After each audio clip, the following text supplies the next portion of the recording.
திரு ஸ்டாலின் கணக்கு போடுறார். 200 தொகுதியில் திமுகவும் திமுக கூட்டணியும் வெற்றி பெறும். திரு ஸ்டாலின் அவர்களே, எங்கே கவுண்டம்பாளையம் சட்டமன்ற தொகுதியில் பெரிய நாக்குப்பாளையத்தில் வந்து பாருங்க. மக்கள் வெள்ளம் கடல் போல் காட்சியளிக்கின்றது. இங்க இருக்கின்ற எழுச்சி குரல் வெற்றியின் அடித்தளம்.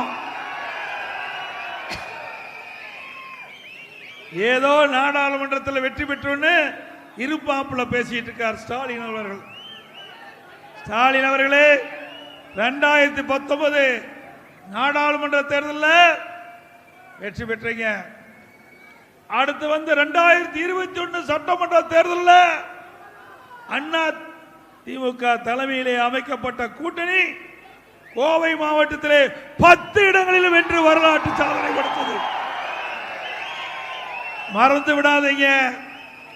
நீங்க ஆட்சியில வேணா இருக்கலாம், ஆனா கோவை மாவட்டம் அண்ணா திமுக ஆட்சி நடக்குது.